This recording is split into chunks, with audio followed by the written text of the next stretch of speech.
Thank you for tuning in to Exeter TV. Exeter TV is the town's public and government access channels, available on Comcast Channels 6 and 22. Channel 6 is your channel. If you have an idea for a program, want to host your own talk show, or submit a film, we're here to get your content on television. On Channel 22, we bring you live and replay coverage of government meetings and other town updates. A third channel, Blue Hawk Media, is operated by SAU 16 and can be found on Channel 8, with all your school sports, events, and meetings.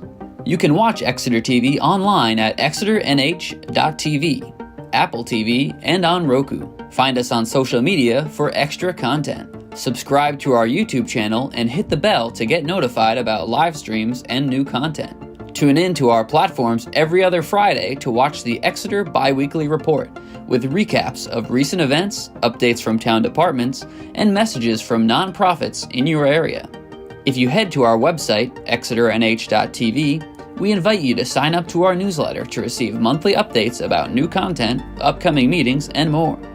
We'd like to thank you for taking the time to watch Exeter TV and hope that you tune in to our other content as well.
Let me introduce Maisie Sanderson, new to the committee as an alternate. She's a non-voting member, unless we're shy of other members.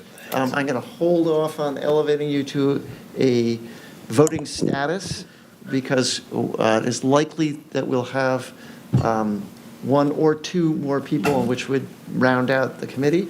But this is Maisie. Her bio is in your email. Welcome, Maisie. Thank you. Bill Campbell. Ann Hohenberger. Dave Short. Keith Whitehouse. John Martell.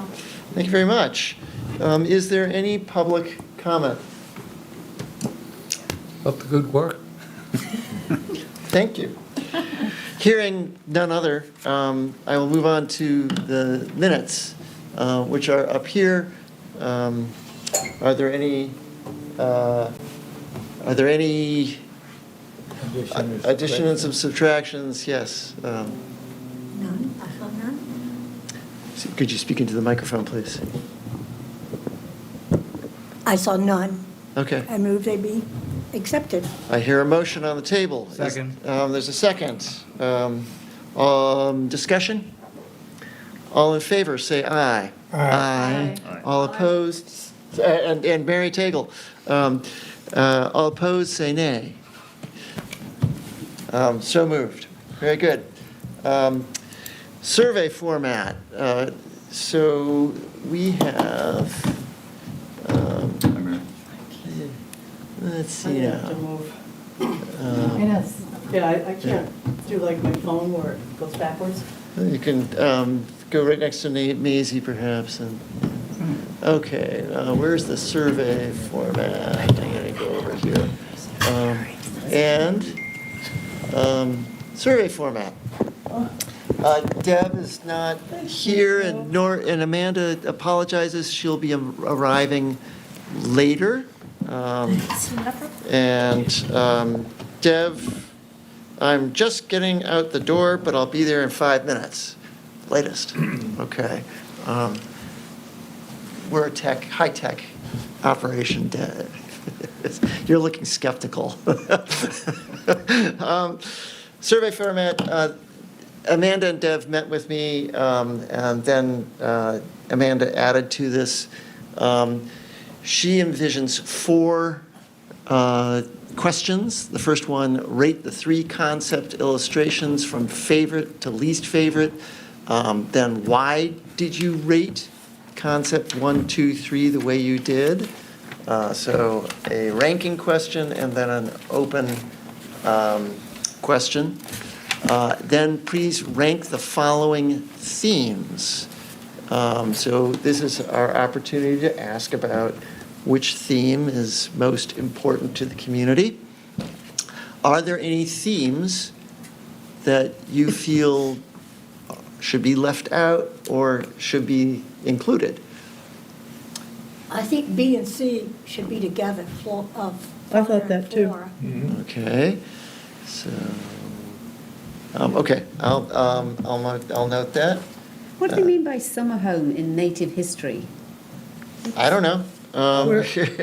The Native Americans that were here first came mostly in the summer to fish and Okay. whatnot. Okay. They didn't get much out of the place in the winter. I think it needs to be more obvious what summer home means, because Okay. that's not. So, But- Native American history, maybe. Yeah. yeah. I think so. It's got to be more specific, like native history. What does that mean? Or indigenous peoples, I don't know, first Yeah. people. All of which is accurate. I'll put Native, just for the moment, Yeah. as a place marker, I'm going to put Native American history. Okay? And history as well, like industrial history. Yeah, got that. We got number D. Okay. Yeah. Industrial history? Yeah. Colonial history. Yeah, Exeter history. I mean, Industrial/colonial. I think those might be 2 different ones. Okay, To me, are very Yeah, different. very different, yeah. Things to try to Okay. address. okay. So an H or a G, colonial history. I'm actually talking about Is that something that we really think is an important theme? Is colonial history an important theme? I What think is colonial history? I think it's Exeter history timeline to me. It's sort of, it could be pieces All of of it or all of it. It's, From the original to the present day. Yeah, that's what I'm thinking. somehow. So that's as opposed to the native history. That Which would started include the it. native It history. includes. That's what I meant by All original. one. All one.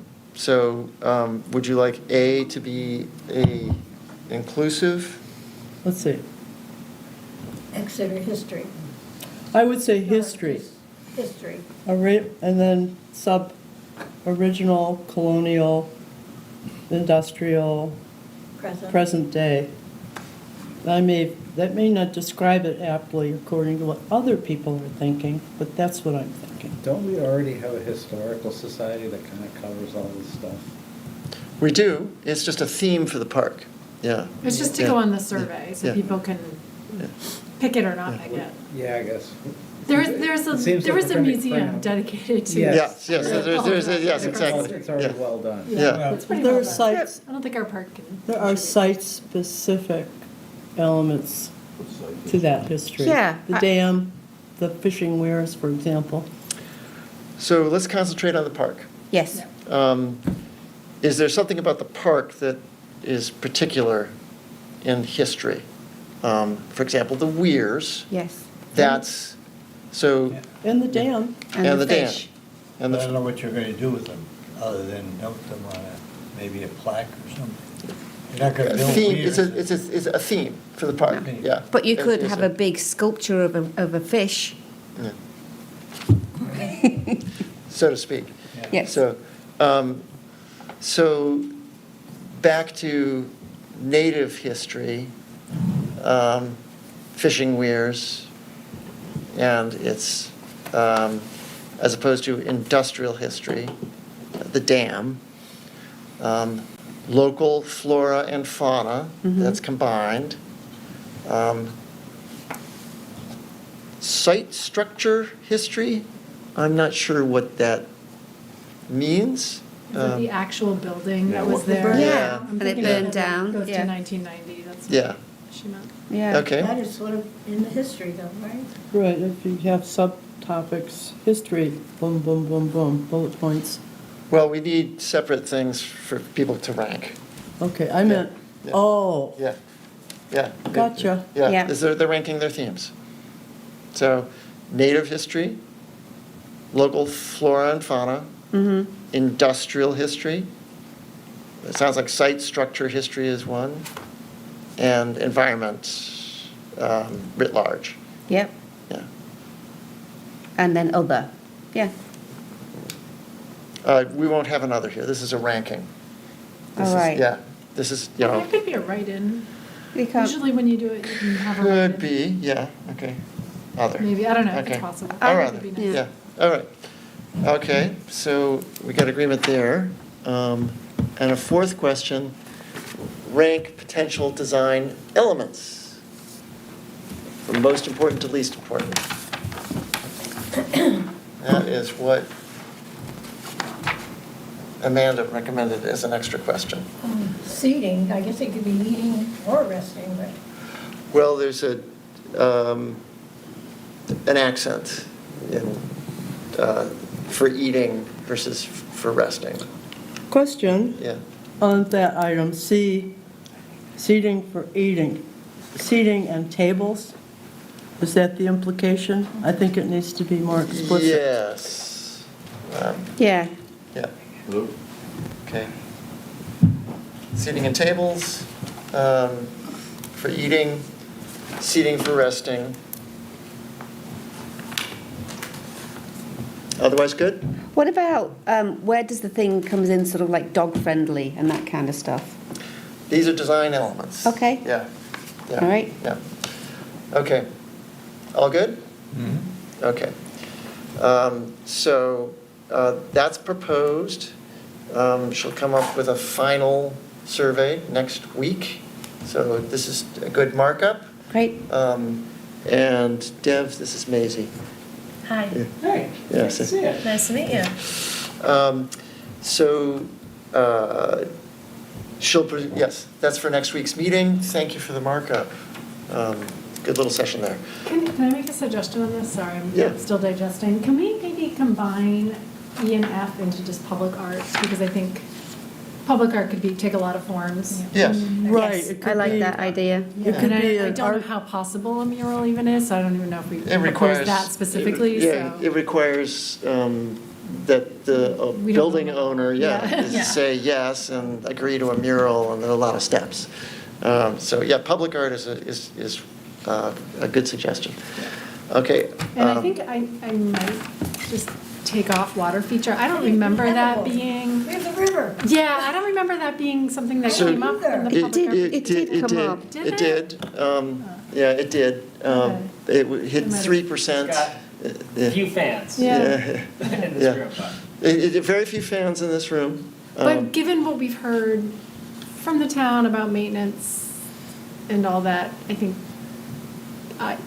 my impression is none of us really feel like a water feature. Like, do we want to put something on there that we all kind of think is probably not? So you need electricity for a fountain and all that stuff? Is You need a that- water supply. And you then need to drain it in the winterize winter. it, You need Yeah. to, And there's public cleaning health that pond issues. out? Yeah, I don't volunteer. And then somebody puts laundry detergent in it. Could you speak into that? Yeah. Yeah, thank you. So we could scratch it. It was. I vote for I vote for scratch it. scratching. I Yep. vote for scratching. This I isn't- have one sidebar to that. Okay. Drinking fountain, is that a water feature? That was on our list. No, that's a drinking fountain. I think Okay. that's different. So a water feature. This is important enough, almost for emotion, since it was a top 10 feature item. If we're going to strike it. I don't remember. Yeah, I know it is. I trust. Yeah. I make a motion that we eliminate the idea of a water feature. Do I hear a Second. there's a motion and a second. Discussion?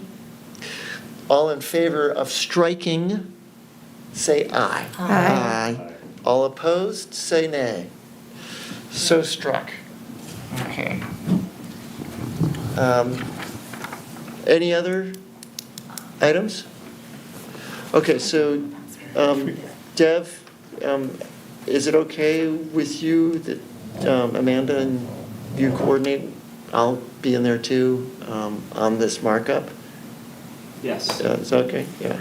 I just want to make sure I'll that. trade you. Can you tell me the Wi-Fi password? Yeah, absolutely. Yeah, Okay. So yes, now I will submit to that. yeah. The Wi-Fi password here Yes. is Wi-Fi. No, I don't remember. Do we want to say it on TV? Gabe's coming out. Gabe's coming out. Superman. Capital P Public, 2012. Public 2012. What was that? Public 2012 with capital P's for public. Got that, folks? Thanks, Gabe. Yeah. Thanks, Gabe. Okay, Oh, I'm already on it. all I right, missed it. What It is it? goes public, all right. Twice. public, and then 2012. So are we done with The year. the Thank you. draft of the survey? I think, We'll present a final draft next week, but this is a good Great. first cut. Thank you for that.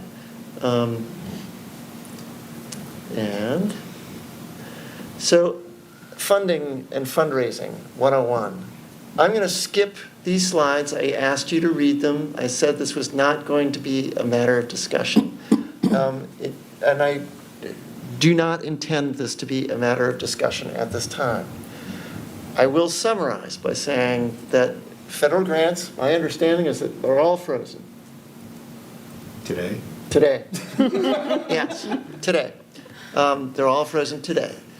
That's a huge amount of the public governmental grants. There are no state-specific New Hampshire grants that I am aware of. They're all from the federal government, administered by the state, that I am aware of.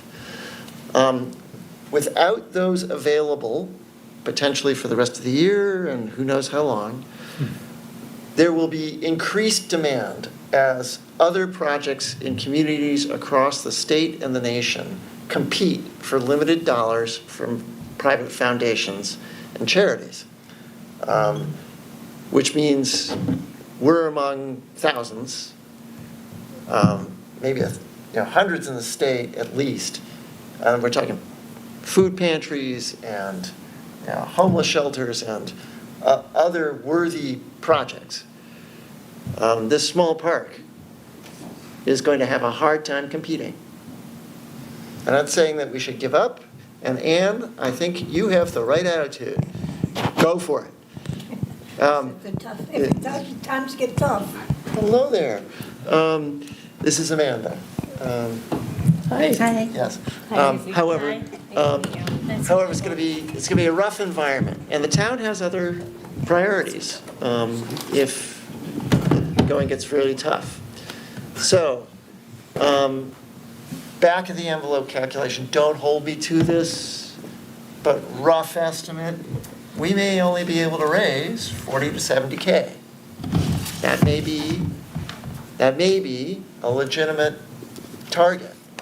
And maybe we can get a grant from the Land and Water Conservation Fund, which is a federal fund funded by offshore oil and gas drilling leases. So it's no taxpayer dollars. And so that independent source of funding means it's unlikely, but I couldn't say with 100% guarantee that it will stay. But potentially there's a match. That's a matching grant. Philosophically, I'm opposed. Well, it's a matching me. grant. Nothing. And so that is a potential grant. And our total budget, whatever our total budget might be, minus our donations plus grants, that's what I meant by donations and grants, equals our warrant article ask. So my conclusion is a phased installment is likely to be much more palatable to the voters.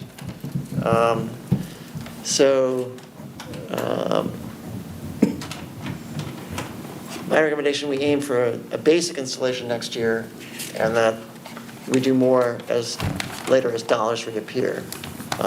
And think what you might do to assist in fundraising. I think this is going to be a full court press if we're going to get stuff. So I know all of you have commitments elsewhere. I know you all do. But anything you can do in this department will be appreciated and will help. So there's my kick. There's my spiel. All right. Very quick.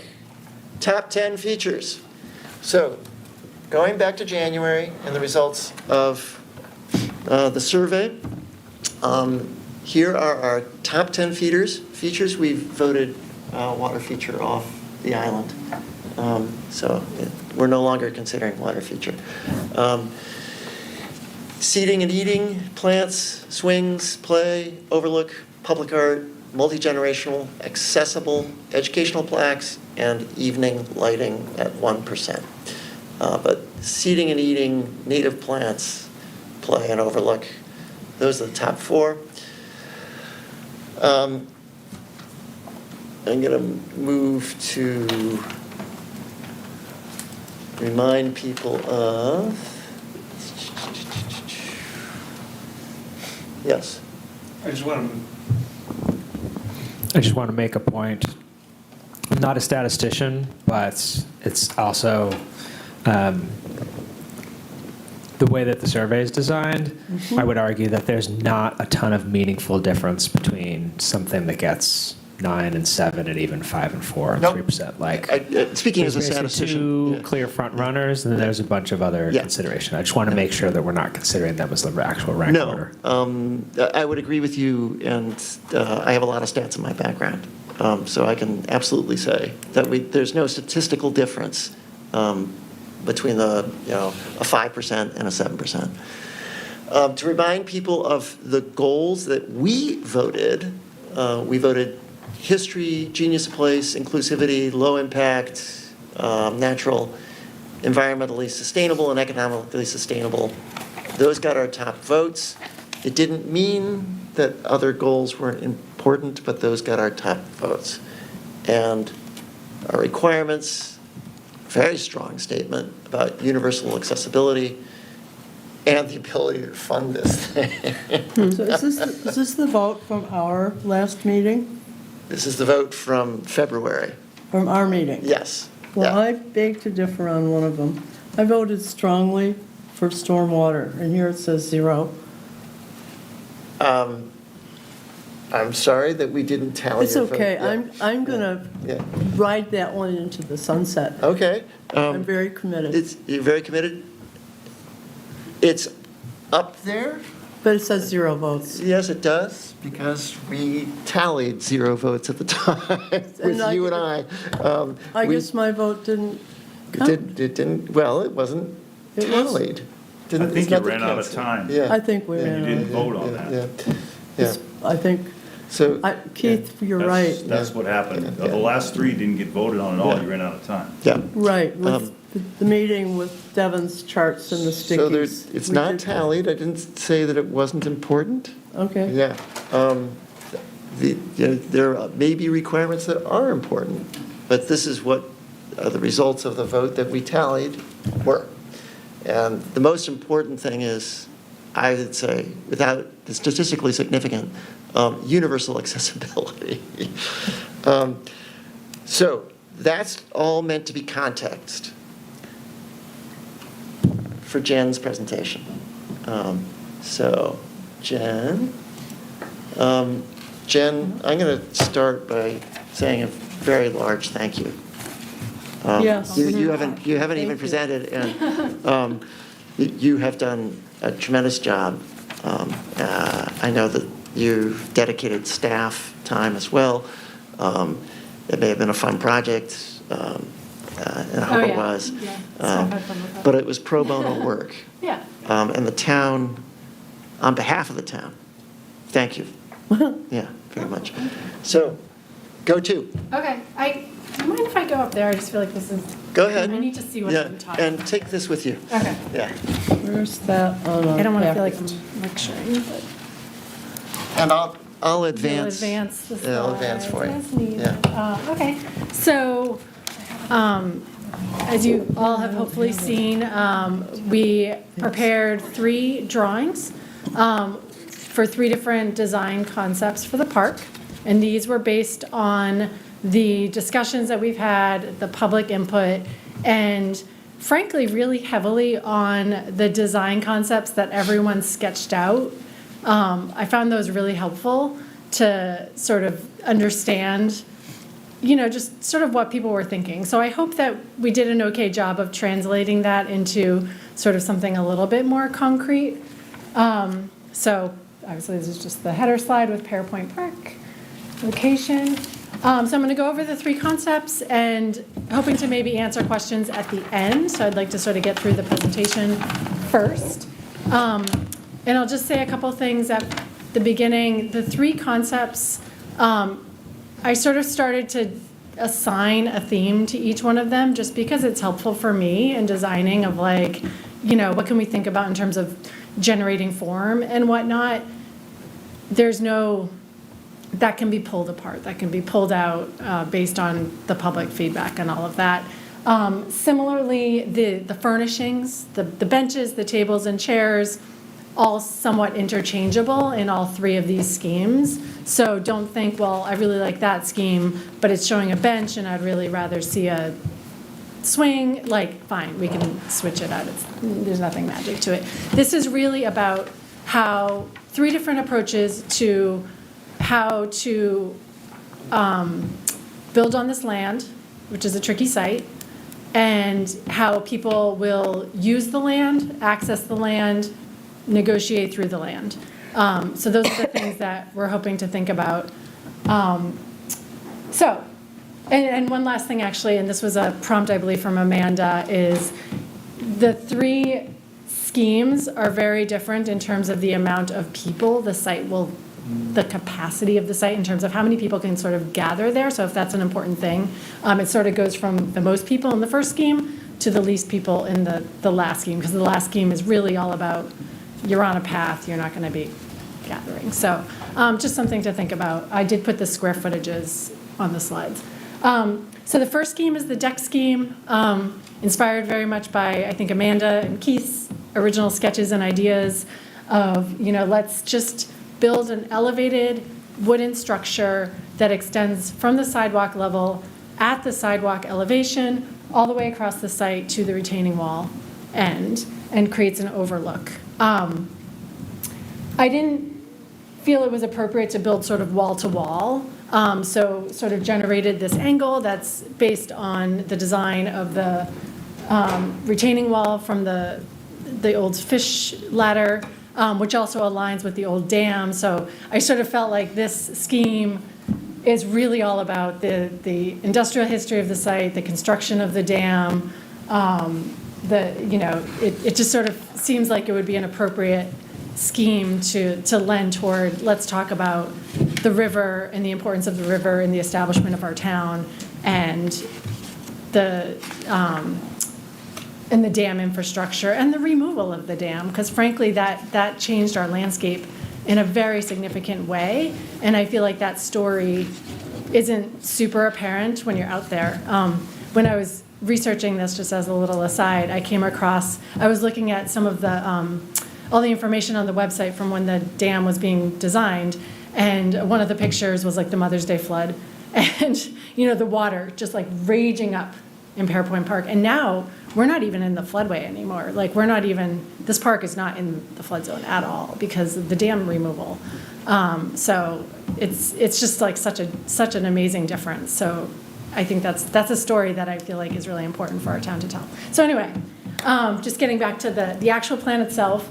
So the idea is that from Water Street, the sidewalk would be sort of opened up a little bit. It would be made wider, and you would have this archway structure at the entrance to the deck, sort of creating that threshold between the busy sidewalk and the sort of more natural features that you'll experience as you walk out onto the deck, under which we can have some tables and chairs, which would be a great place to sort of grab your snack from me and Ollie's and have a seat. And that archway structure could be lit at night. It could be like really cool lighting scheme on it. It could have string lights. Like there's a lot of potential there. What I really like about having that structure there is it's something that's sort of at the scale or at a similar scale to the buildings around it. I mean, it's not going to be as big as the buildings, but it's something that addresses that sort of gap tooth feeling that I think we all sort of, when the town took over this site, I was like, oh, that's great, we get a park, but it's like also kind of sad that the gap tooth is never going to be fixed. So I feel like this addresses that a little bit. We included a little cutout, number 3, for some native trees to come up and just sort of show that the idea is like the landscape underneath would just flow down at the natural grade of the site and be like very natural native plants, nothing really manicured. I was thinking like poplar trees, some of the successional species that talk about like what happens when a site is taken over by nature. It wouldn't be totally out of control. I think it would have to be maintained, but that's sort of the story that the vegetation would tell. And then at the end, there's like a really quite large space that could be used for gathering. School groups could come out here and do a lesson. You could have a yoga class out here. And then we just have a very simple, fun, playful seating component of some kind. So that could be a bench swing. It could be like a really wide, like double-sided bench where people could sit in either direction. I could see that as just being like a feature that people will, adapt to however they want to use it. Okay, so next slide. These are just some precedent imageries showing, the inspiration, the idea that, this would be a great place to sit out and paint the river, the cutout image that we've seen, the bench swings, and then the idea of this archway structure. That's the That's in Worcester, Mass, the Blackstone River, something, I don't know. It's a really cool project. The I-beams and whatnot. The grading plan is pretty simple, just showing, we're going to be at the same elevation as the sidewalk all the way across, and then the grade below will just slope down to the retaining wall.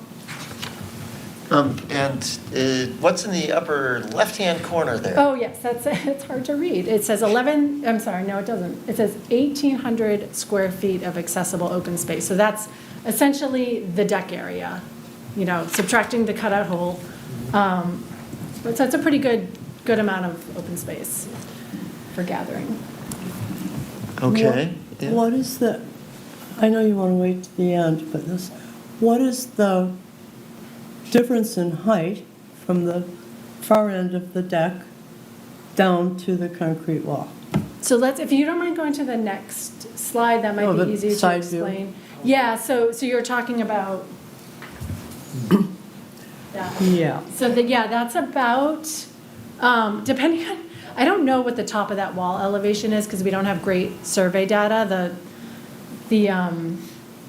So I think it's between 25 and 26. So the height of that is between 5 and 6 feet. That's what I thought, Yeah. which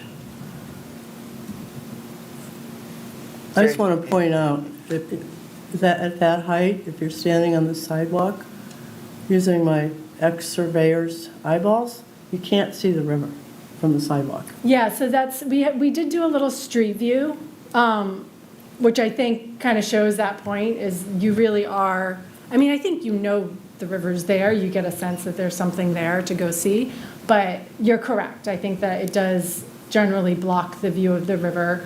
The other consideration on this, and we can have this conversation, is the underneath of that deck becomes a place that would be perhaps welcoming to critters, people, things that you might not want happening underneath there. So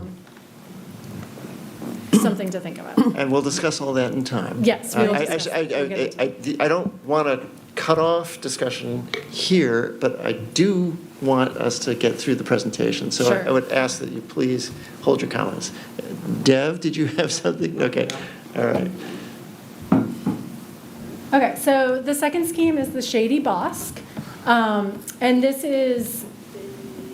one was probably the most difficult because it was trying to come up with a more terraced approach. So how do we create sort of a flat, accessible open space in this park without doing the deck, without doing that big overarching thing? So that was sort of the challenge that I gave myself.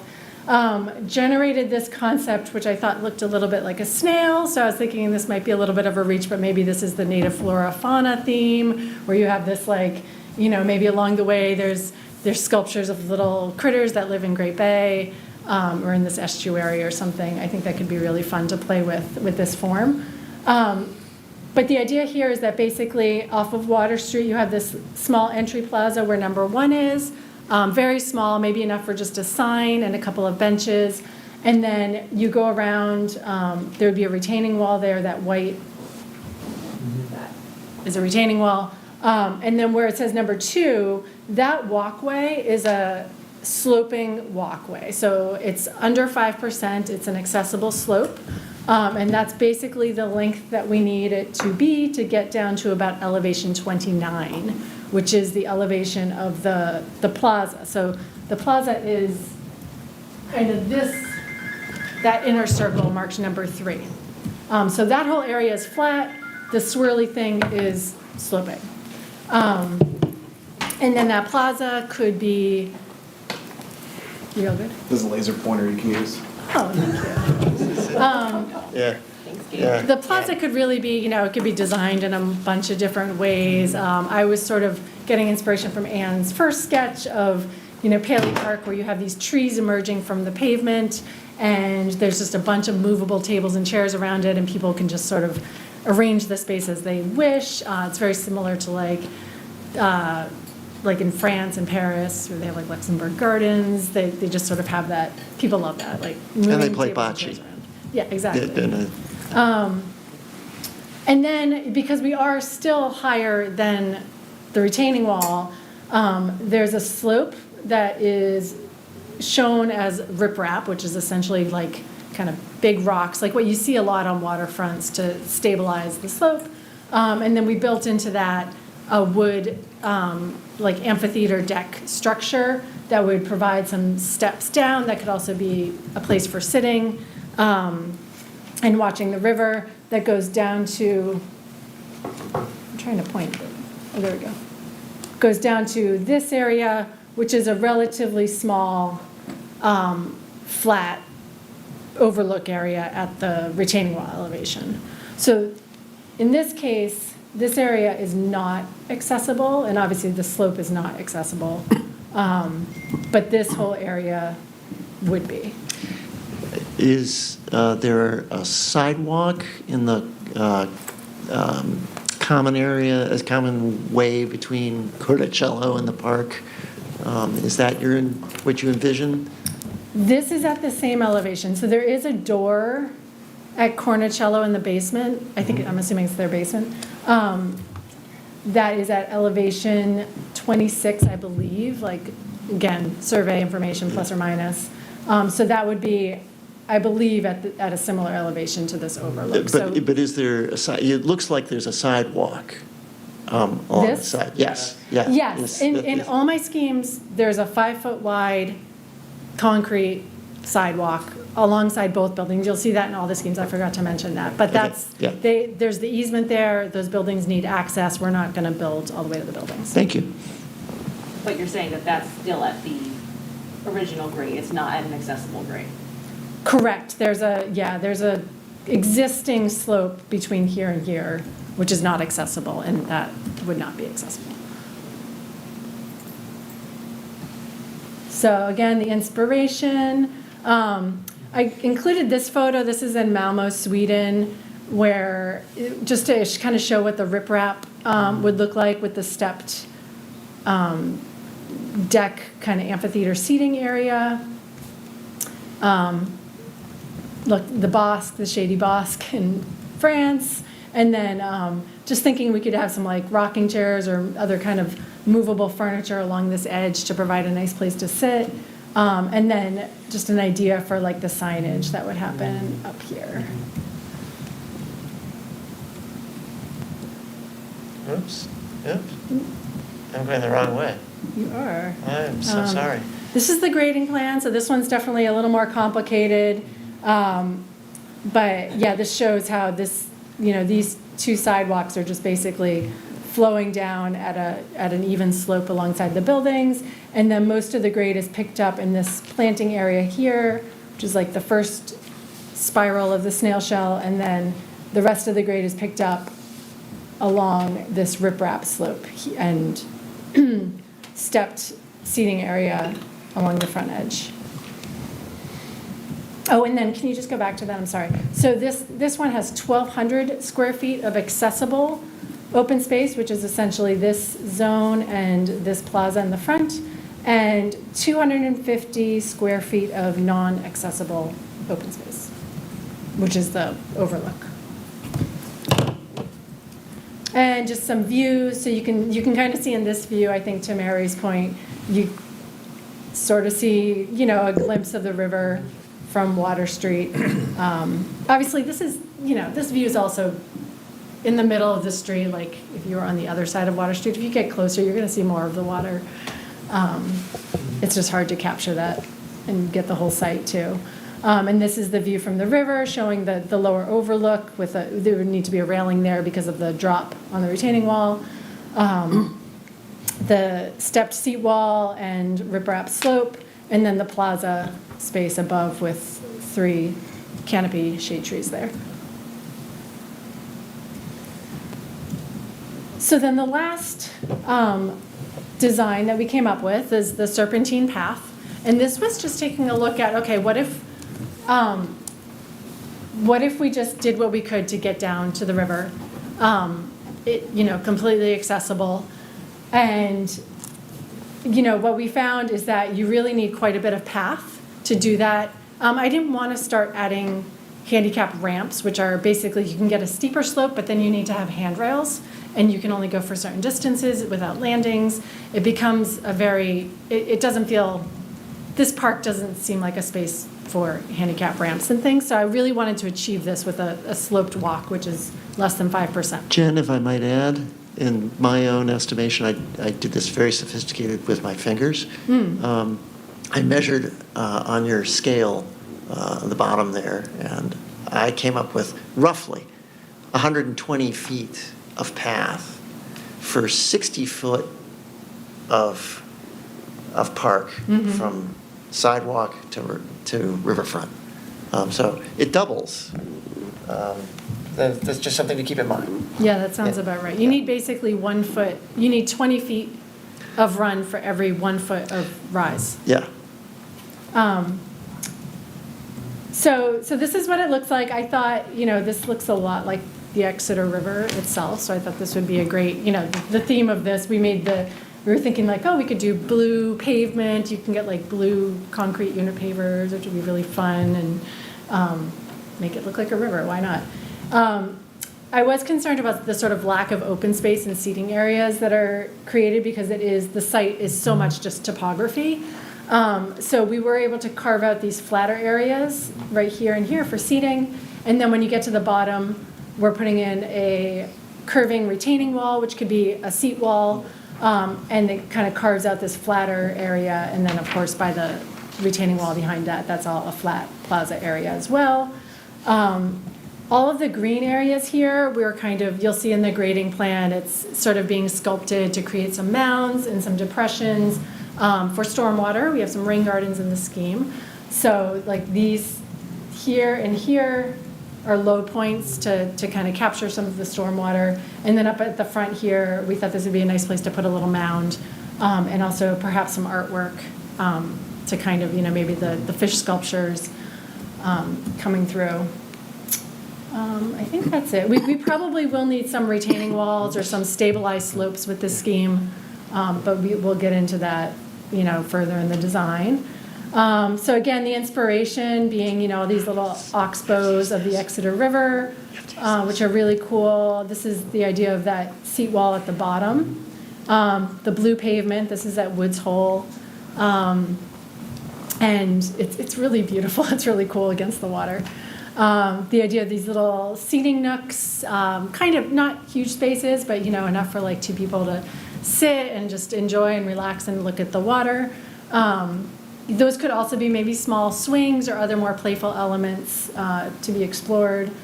And then the idea of, if these plantings were all kind of just like natural flowy grasses and having fish sculptures throughout, I was sort of thinking of Dawn's sketch of the elements. So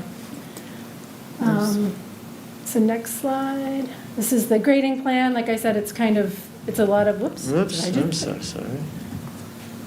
Yeah. A lot of topography. It's pretty tricky and tight, but I think we can make it work. And so HP means high point and LP means low point. Is that correct? Yes. Thank you. And then, am I doing that? Sorry. 525 square feet of accessible open space. So I basically took out, I'm not considering the path to be accessible open space because you can't really stop and have a conversation along the path. So really the only open space are these two small seating areas and the flat space at the bottom. How wide would the path be? I've drawn this at 5 feet. So it's not a wide path. It's a two people can pass comfortably or two people can walk side by side, but how busy is the park going to be? I feel like it's okay to not be super wide. Yeah. I think going any wider, we would have more retaining walls. Is that the last slide? No, I think there's views on this one too. Yeah. Yeah, so these are the views. These aren't showing up very well here, but you guys have them all in your email. So again, this one, the entrance is not as grand, I think, as the other two. There's no entry plaza. We could put some signage out here or something if we wanted to make it more grand, but it's really just about, having a path down to the water and some really nice natural plantings and providing that overlook experience. Jen, thank you very much. you. Yeah, absolutely. Yeah. Huge amount of work. Huge amount of work and very well done. Now that you've had that dangled in front of you, committee members, please remember that this is not the meeting for us to discuss our opinions about these various designs or design directions. This is the meeting where we're going to give Jen feedback so that she can take that feedback, bring us something final next week, and then we're going to put this out in a survey. That survey that we started the meeting with. So in May, all of you will have your opportunity, and I'm looking forward to that discussion, then to review the survey results. The survey will take 3 weeks. It's going to be a blitz. Take 3 weeks. We'll compile for 1 week because it'll take that while to compile all the data. And then we will discuss what we think is the best options. Now, the feedback that we need to give Jen right now, as I understand it, is along the lines of, well, can this design option include all top 10 features? And Gabe, I don't know how to exit. It's You don't? it's up there. It's that keyboard. Okay. Do we know what we can do along the coast? So we checked with Fish and Game or any whoever. I know that we have we passed a rule about that area does not have to, what it does not have to conform to. There's no shoreline. No shoreline. Well, can we build a deck out there without getting any permission? Absolutely. We can build to the border of the property. Yes, okay. Yeah. So these don't need to be our only questions, but the questions I had to give feedback for Jen and Gabe, we're trying to put this on, well, let me see if I can do this. There. Yeah. Amanda, you can type? I can type. Thank you, Amanda. Can you enlarge that? Because it's by very any chance? small to read. Just give me 1 second. Thank you. It's this one. Yeah. You can keep talking. You can keep talking. I think it's actually this one here. Just need to- Can you possibly enlarge that? Oh, I'm working on it, Oh, Mary. okay, I didn't Give me a think my minute. question registered. Yes, Thank 3 you. people asked. Yeah, there you go. Yay. There we go. Lovely, thank Okay. you. So, questions that I came up with were, can the design option include all top 10 features?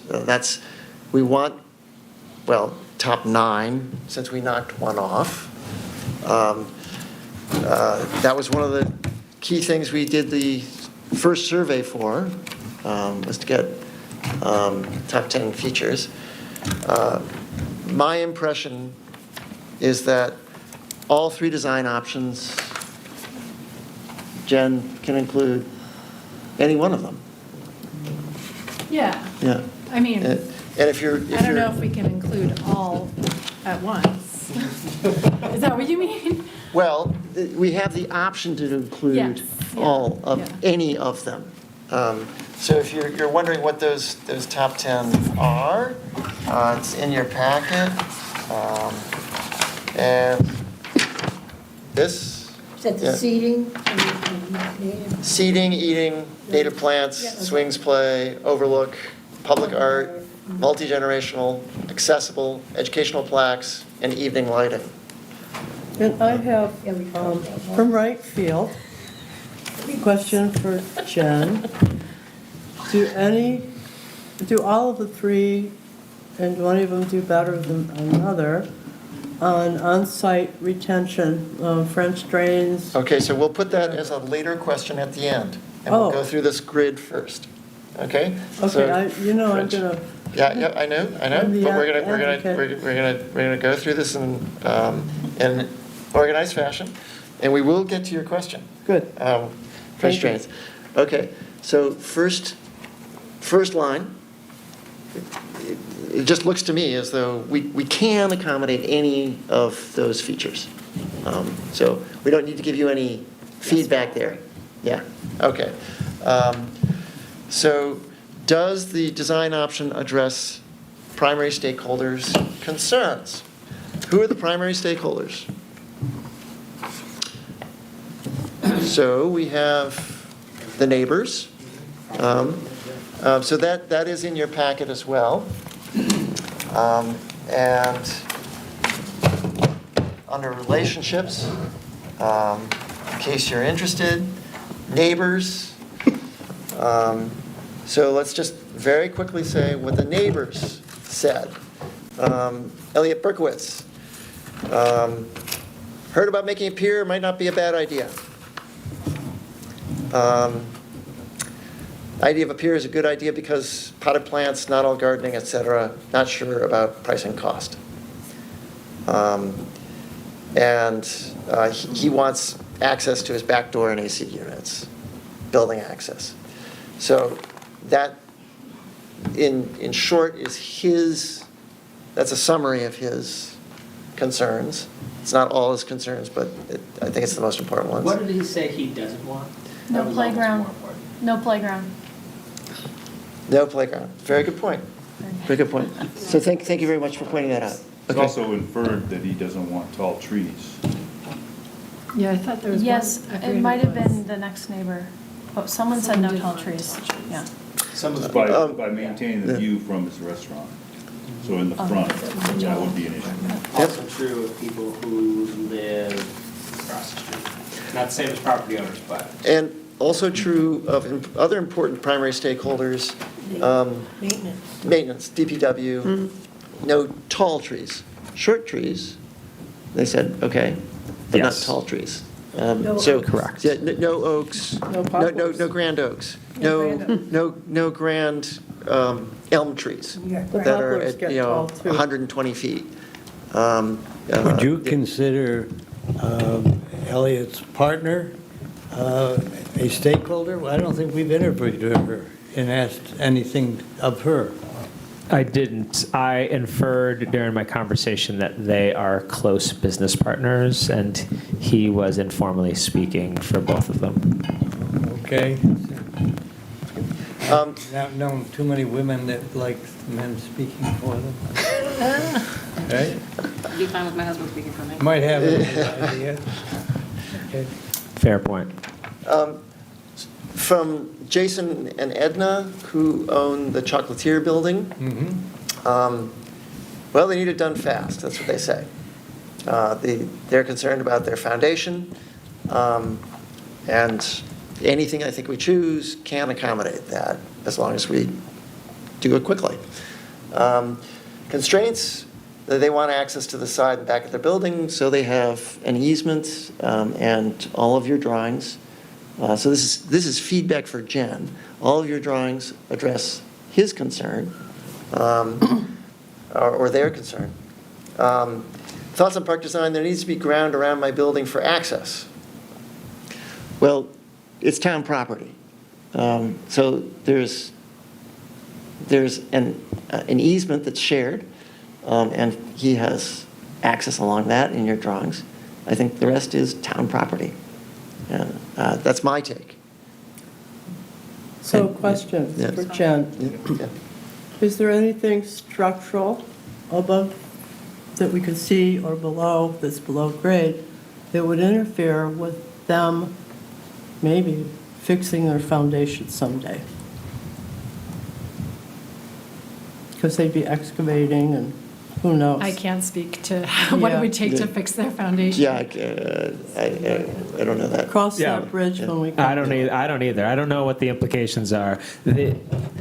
What I inferred from that conversation is it's not his fault a building burnt to the ground and nothing ever got built. And instead, nothing ever got filled. And that loose ground, and you guys are all more, there's people better qualified to speak on this than I am, but his point is that nothing ever happened to the hole in the ground, and that is a source of his concern about his foundation. Anything else about the easement? I think he just wants the same. I heard him describing wanting the same kind of access that the other neighbor and Quarter Channel want. I didn't hear anything new. Actually, I would go back and say he did ask, hey, what if I wanted to put like a kiosk window? He said, I'd help to pay to extend a walkway by the water. We would gratefully accept a donation in that respect. Yeah, and his description was, wouldn't it be cool if there was something like the boardwalk that exists further down at Swayze, up river, as it were? So his other concern was make accessible hours, but reasonable for residents and tenants of buildings. So hours. So, you know, That's not a structural. that's not a structural thing. Yeah, it's not for structural, Jen. it's about, I Yeah. mean, it might, we might care about the lighting, but that's other policy stuff. That's not about the His next structure. concern is how will the public interact with the park? That is a big, that's directly related to, I think,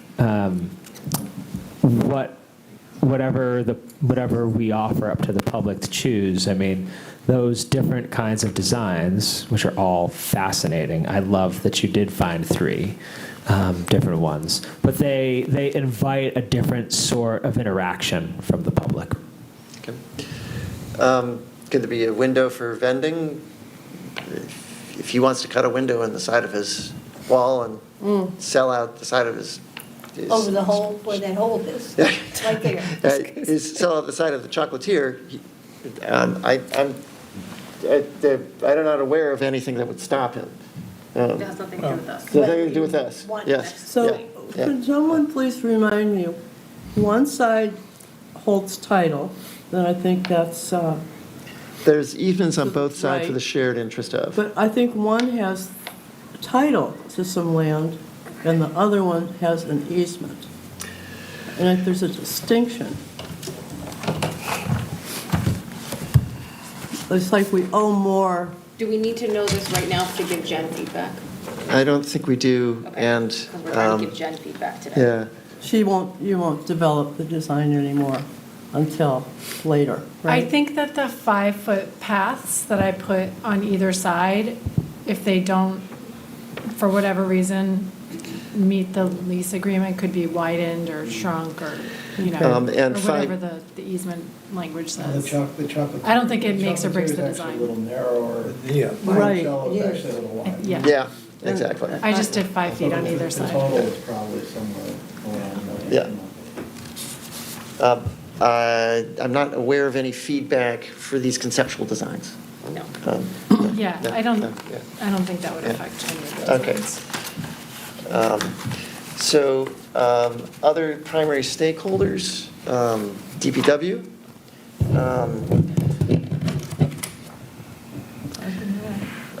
Avoid tall trees.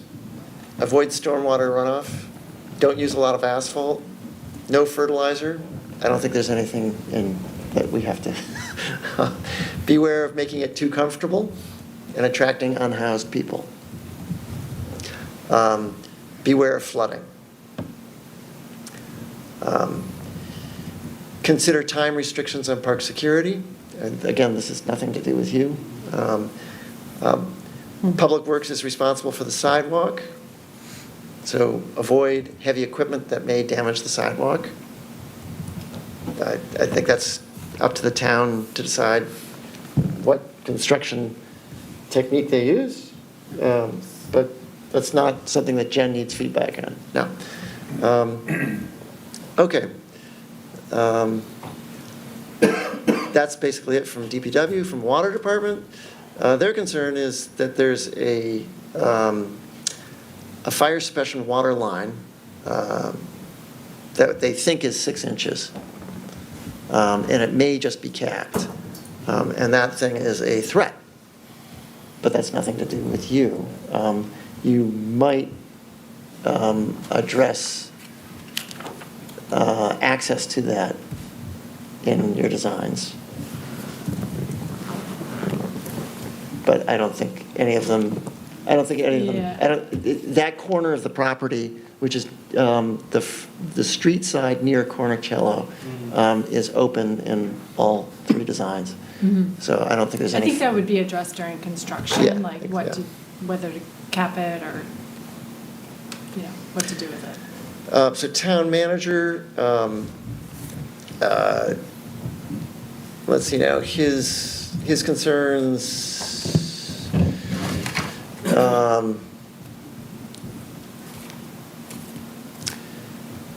how can we develop the park within regulatory agency code, even though the town is exempt from, say, the zoning code, otherwise in the town.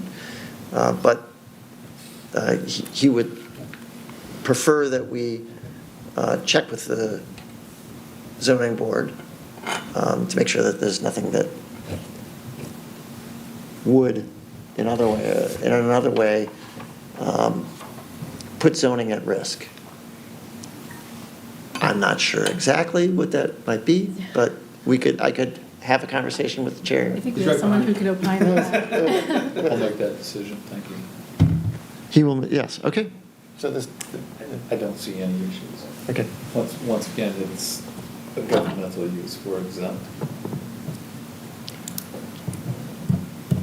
That's what I had for primary stakeholders. Did I miss anyone? Parks and Rec. Yeah. I got a text from Amanda. Thank you, Amanda. And Parks and Rec. Yeah. To clarify, not from me. It's from Greg. Deck is the preferred option. Now, we're not talking about preferred options this time. We're giving feedback for Jen for the development of designs. So that's good. It's fine that he has that opinion, but the time to consider that is in May. Bigger deck would be less maintenance. So that is feedback for you. Yeah. I don't think I understand. A bigger deck would be less maintenance. Yeah. Less plants. Yeah. He's worried about the He's, Yeah. okay. Yeah. So Got it. currently he has no staff. Yeah. Yeah. Well, it's not just that. Eventually, everything gets overgrown. Yeah. It's just the way it is. Yeah. Well, Don't all three of your plans have deck? No. no. Well, I guess this time. Only one really has deck. The Shady Bosque has a little bit of decking material. It could be concrete or it could be something else too. Yeah. His last comment is more cutouts okay for trees, but not along the building. Trees, he doesn't want trees along the buildings. Got it. Yeah. Now, does that affect any of your drawings?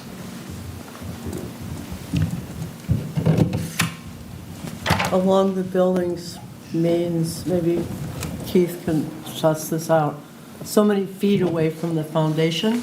Is that what that means? Yes. Yeah.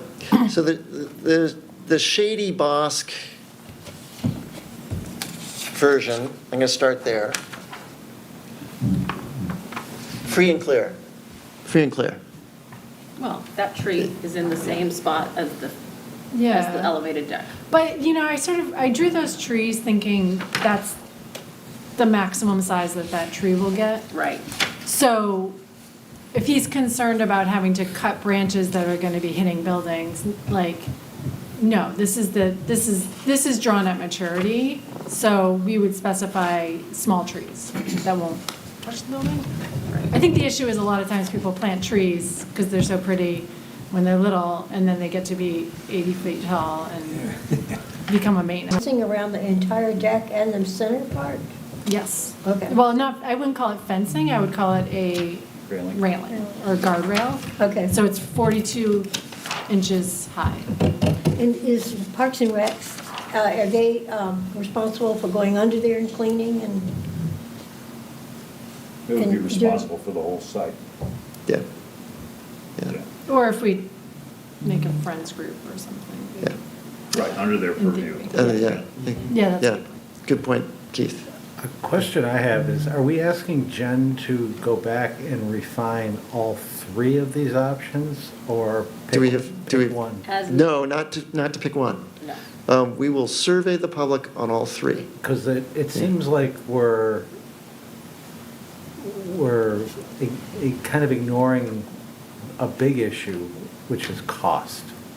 And and the ability to phase the projects. So that's the last question, That which is, the yeah. next Gonna come up. Is it down there? Yeah, it is, yeah. Because Yeah.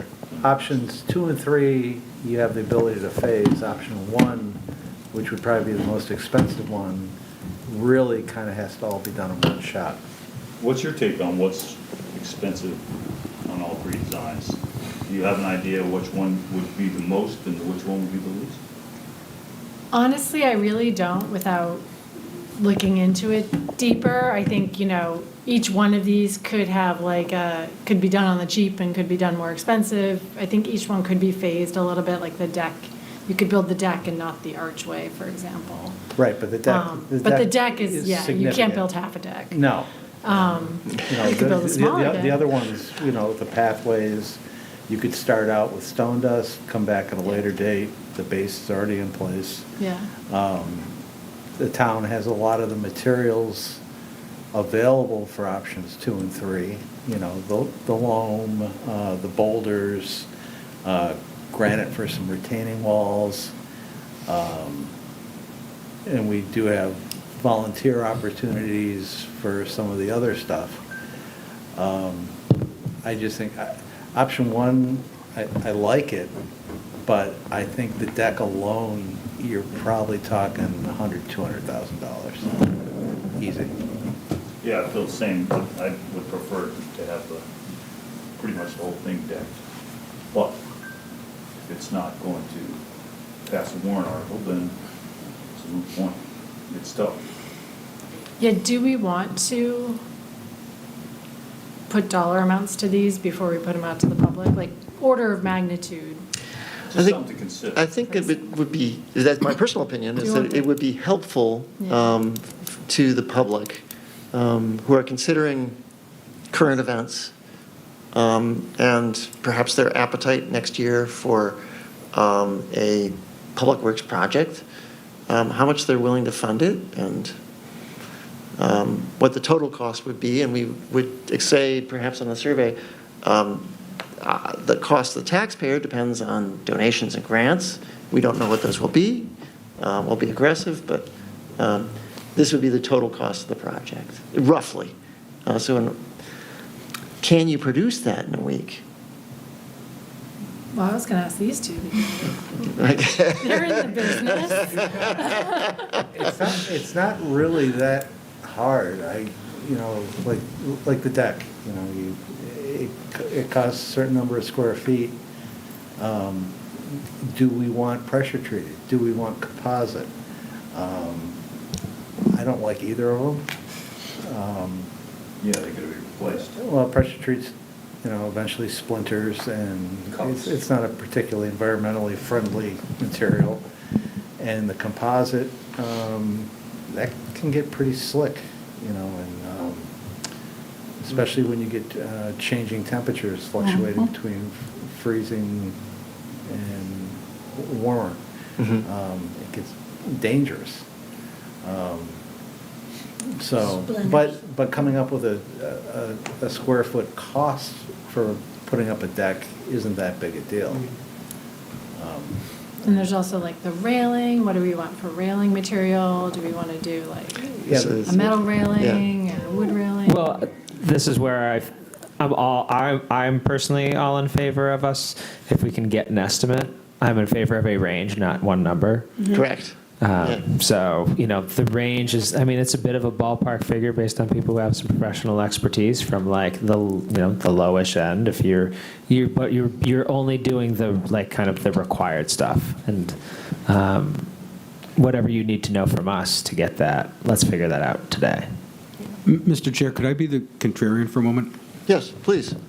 My fear is that if you send out a survey and you start allocating what you think it's going to cost, folks are going to, number one, could hold you to that down the road, and we all know materials are going to be going up. Number two, it will leak to social media and other media, and all of a sudden you now have created, look what the town's doing, here's this project that's going to cost X, because I've seen that happen in real time on actual projects that we're looking to get approved. So I think it might be premature to be talking about cost at this point if we want to see this move forward in a positive way.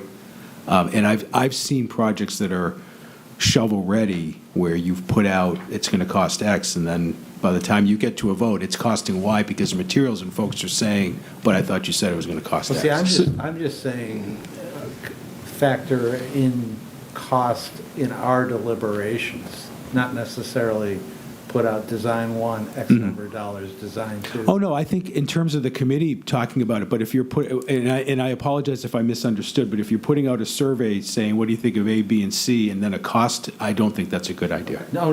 But I think talking about for us for the decisions we want to make here. If I misunderstood, I'm sorry, but I. No, I heard what you heard. Yeah, okay. Yeah. I said it, so I agree with Nico.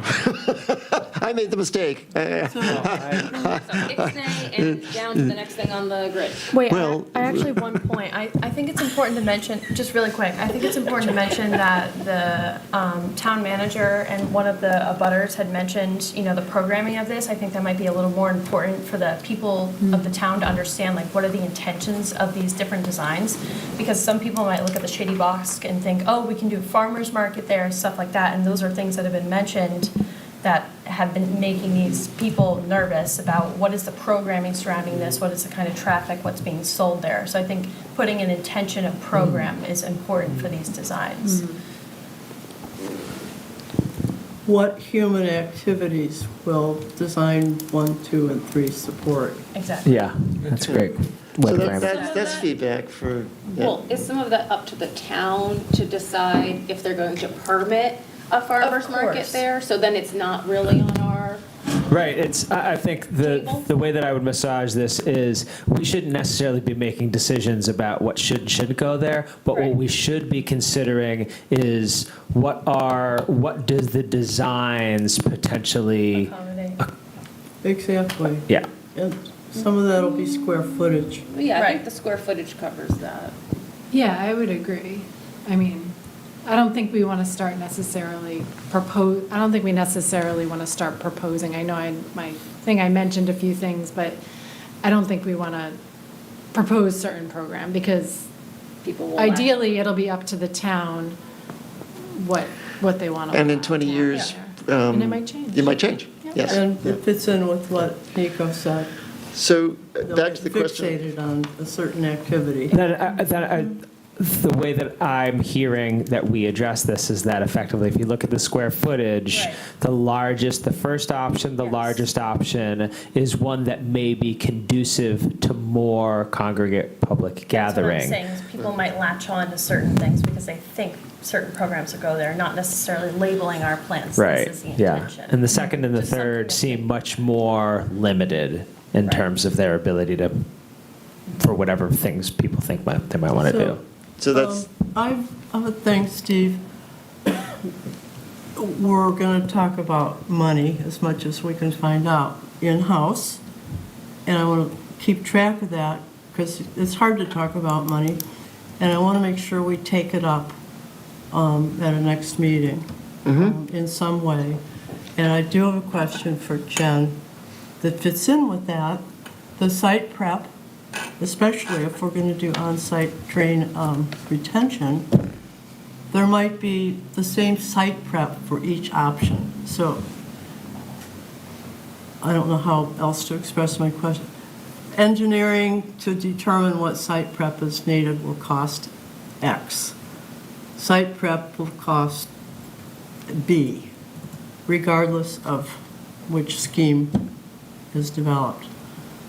So rather than like, this is what 1 costs, this is what 2 costs, this is what 3 costs, here are the costs that each design have in common. Do you know what I mean? But is that feedback that we need for a survey? No, it's for future. Okay. And I don't want to lose track of it because everybody's sort of put in on the money part. And it's hard to talk about money. Point taken. So I just want to make sure that it's on the record. So when we bring it up again, we don't start from scratch. Okay. Point taken. But what I take from this is that all design options can be phased. I think to a degree. Yes, yeah. Okay. I have one other question about requirements. Yeah, we haven't done that one yet. Okay. So let's do that one. Okay, yeah, I'm not looking at that thing because it's behind me. Stated goals and requirements. If you have a hard time remembering what our stated goals were, it's back here. Stated goals. History, genius of place, inclusivity, low impact natural, environmentally sustainable, economically sustainable, and then politically feasible and mood. Didn't get votes, but we have said many times they're important goals. They may just not have gotten votes. But the top vote getters were history, genius of place, so the site itself, what it represents, what you do there, the inclusivity, the low impact. Is there anything among those goals that would differ between these three and give feedback to Jen for next week? No. I don't see any. Okay. For requirements, universal accessibility, 10 votes, and funding, 3 votes. Maintenance, community, and design didn't get votes. Doesn't mean they're not important requirements, but they didn't get votes. Voted on. They didn't get. They may not have gotten voted on either. Yeah, We ran out of time. We were We did. hour. Yeah. Yep.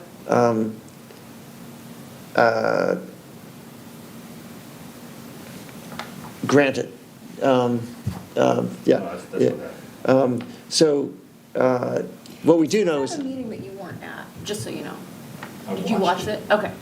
All right, just making sure. We had video coverage. Yeah, we did. Yeah. I'm Watched us all running around the room. I'm thrilled because we don't always all watch He the may ones we actually- don't come to, so good job, Keith. And actually, Keith, you may actually know more than the people who were in the room were focused on other things. Yeah. So, And when Steve and I tallied them, I pointed out the same thing. Right. The last page got short shrift because Yep. we adjourned. right. So we know about requirements that universal accessibility got 10 votes. And we know that funding got 3. We don't know anything about the So others. Steve, can I Yeah. just speak up and say, Yeah. Jen, is it possible in the one that has 250 square feet of inaccessible space to make that accessible? Because I think that's the only one that's Yeah, missing. that's the only one. I struggled with that. I tried really hard.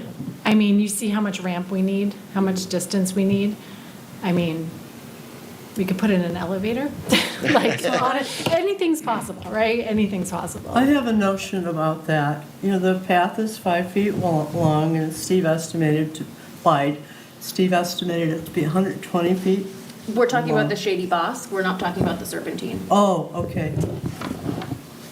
So- Okay. Is it Yes. possible to put, you've got the lower part, is that your concern, Amanda? Yes? Yeah, yep. Okay.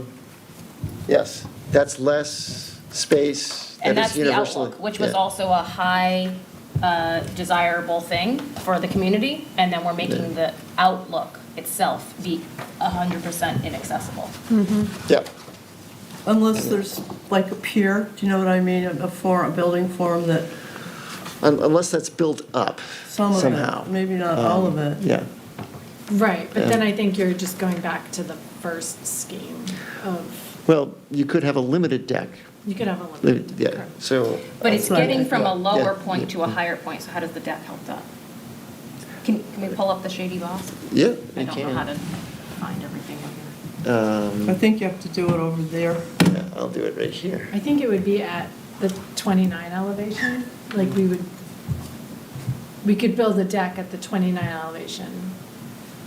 So this right Yeah. here, Yeah. right here. So a deck That's the 26, she's talking about the 29. Yeah, and some kind of protuberance, maybe not all the way across.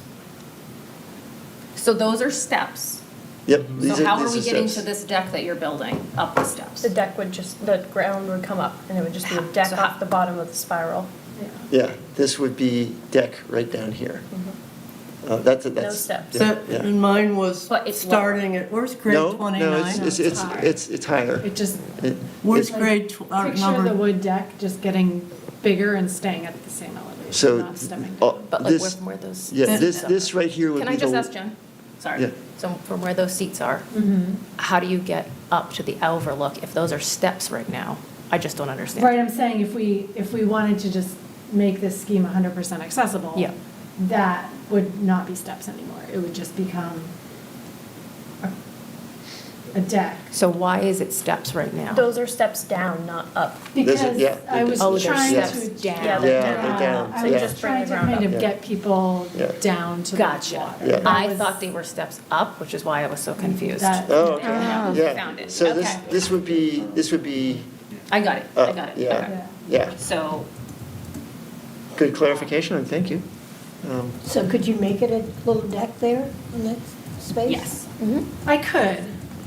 I'm gonna be honest with you all, I don't want to. I think it would detract from the overall terracing scheme, which is getting people to the water while also creating that central space. I think that, for me personally, I would rather present this to the public and say there's 250 square foot of non-accessible open space. It's a ding on this scheme, and see like how. So you're saying like pick this scheme with this problem or don't pick this scheme? This scheme is, rather than trying to change this. Rather than trying to change it, yeah. I can Because see- I think if we add that deck, I think it takes away the experience of getting to the water. Question. So I can see merit to what you're saying, but I just feel like it's kind of gross to put out something that's, even as an option, that's truly inaccessible. I think it would have to just not be an option if you were going to not be able to change it. Jen, I struggle is with that. That deck that's in the area that's inaccessible, it's at the same grade level as the easement you're showing? Is that easement, could that be graded down to be, no? No. Okay. I think it's Like higher. 10%. It's too short. It's 10%. It's too short, Yeah. okay. I mean, you could build ramps there. Technically, you could do it if you Yeah, but built like a handicap ramp, you'd have to get Yeah. the abutter to buy into that. But I think we do have enough length to put that in as ramps, which could be an option. Why couldn't you take, and you'd have to work this out with Elliot, but why couldn't we take it down his easement on that short That's what section? I think you were just talking about. Yeah. That's what I'm saying, but that's, the way that's, if you just take like from the 32 to the 26, that's like a No, 8 but to I'm saying- 10%. I'm saying going from the 28 to the 26. Because Right there. it's also would be to his advantage with that lower side door. How are you gonna get to the 28? Oh, through the circular path, take out the retaining wall and Yeah, go part of over it. to the side. Yes. Part of the Th- retaining Those wall. grades don't line up. So the Okay. retaining wall's there because the path is at a different elevation Oh, than. This, it's at the 30 feet, side. it's at 30 feet, yeah. Yeah. Yeah, All right. and this is 29. Thank you. That's So 20. that's like 2 feet lower Yep. Yeah. than the path, Yeah. yeah. And it's a little hard to see when it's flat. Do you have section drawings for each of these? We saw some. I'm concerned about the neighbors, particularly the one on the right. Help me out. Cornicello. Cornicello. Cornicello. When I estimated the grade of the sidewalks perfectly parallel, it came out 2/3 the height of that black door on Cornicello building. And you know, The black door, where At is the the base black of it. door at the on base? the, if you're pointing to the park and you're on the sidewalk and you look down to your right, they have remodeled that basement to make something accessible. They have a bar there, yep. And It's very expensive. the height of the sidewalk at that end would be not quite at the top of that door. So on this drawing, the top of the door or the bottom of the door, whatever reference point you want to use, is any of that going to block the view from their basement? Or you're going to maintain the easement grade as it is? And I'm just worried about the view. The easement grade is as it is. He's got windows up there. Yeah, we're meeting his door The in top all of three it? schemes. You're accommodating his door by dint of the pathway on the right, his easement? Correct. Yeah, okay, I'm just wondering Yeah, about, then okay. you move over to the So we have right, 5 minutes left before we have to clear out. I feel like we didn't address my concern. I am also struggle with your concern. I think it has to be accessible. I don't think we can have a design where we say, well, the group of people can't get to the front. I feel strongly about Right, that. and that, yeah. Can that whole wall be taken out and have a ramp on the right there? Yeah, Right here? right, right there, that on the left. No, it's 2 feet difference. This is 2 feet How much down. room do you need to make an accessible ramp? You would need to get 2 feet of grade change, you would need a little less than a 30-foot long ramp. That's There's about 2 feet there. Is it possible to do a deck just for this area, despite your reservations? We could draw that in, yes. We could do a deck there, or we could do the ramp on the side. Then I'm going to suggest that you do both, and that we come back next week, and we vote on which 3 we send out. Okay. Okay? Thank you. Jen? But we love it. Yes. We do love it. Thank you You very did an much. amazing job. So, next steps. Text to see what's- Oh my God. Thank you. You're welcome. Jen will revise 4 concepts. Amanda and I will give you the feedback that I got. Yeah. And Dev, for you as well. Next meeting, we'll vote on the 3 concepts to send out. And the public will have 3 weeks to provide input. We're going to have a blitz, as I said. Lots of publicity. And then May, we'll come back and we're going to vote on what we think, with the survey results in hand, are our preferred option. We will present all 3 options to the select board, but we will give a preferred option. Okay? And we're aiming for select board presentation in early June. Come hell or high water. So, with that, No, you've got other business, and I do have other business. we've got 30 seconds. I've got 30 seconds. People are asking me, and they're probably asking what's going on with the park? And I was talking with someone from the town today, and we came up with this idea of a sign that you can see from the sidewalk. And it's one of those signs, it's a cabinet sign, like the one on the new dock at Swayze Park, where you can open a little door and you can put literature about what's happening.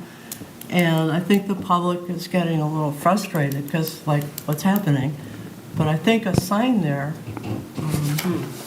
would be useful. It would just be 2 4x4s and a weatherproof cabinet that looks kind of nice. And somebody would have a key and they'd go in and they'd put stuff up once in a while. Can we talk about this at the next meeting? Because I think, we can't. Yeah, that's why I think brought it's it up. fair. Let's put it on the agenda for the next meeting, and I think we're about to go out to the public with information, and not everyone's going to want to fill out a survey. Right. Thank you all very much for a long meeting. Your attention and your comments, all very much appreciated. We're adjourned. Thank you. Okay. Could people help me clear out?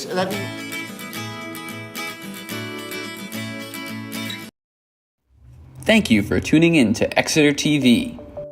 Exeter TV is the town's public and government access channels, available on Comcast Channels 6 and 22. Channel 6 is your channel.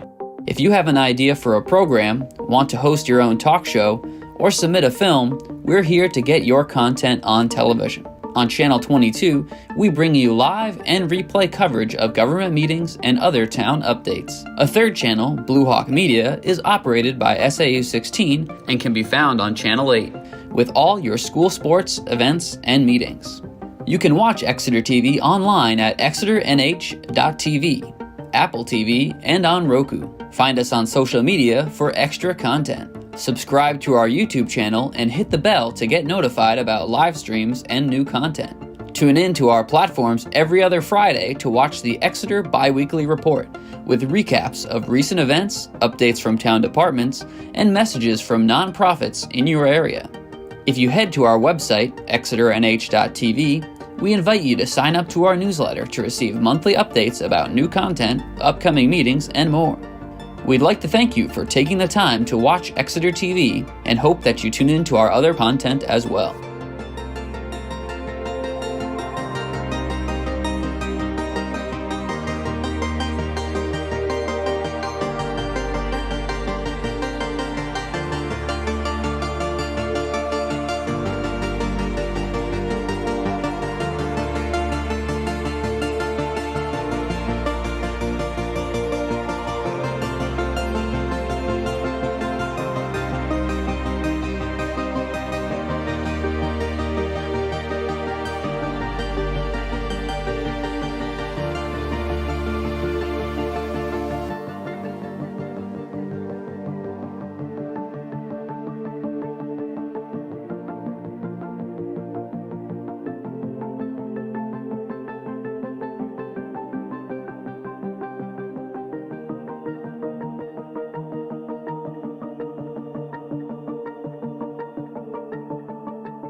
Thank you for tuning in to Exeter TV. Exeter TV is the town's public and government access channels, available on Comcast Channels 6 and 22. Channel 6 is your channel. If you have an idea for a program, want to host your own talk show, or submit a film, we're here to get your content on television. On Channel 22, we bring you live and replay coverage of government meetings and other town updates. A third channel, Blue Hawk Media, is operated by SAU 16 and can be found on Channel 8, with all your school sports, events, and meetings.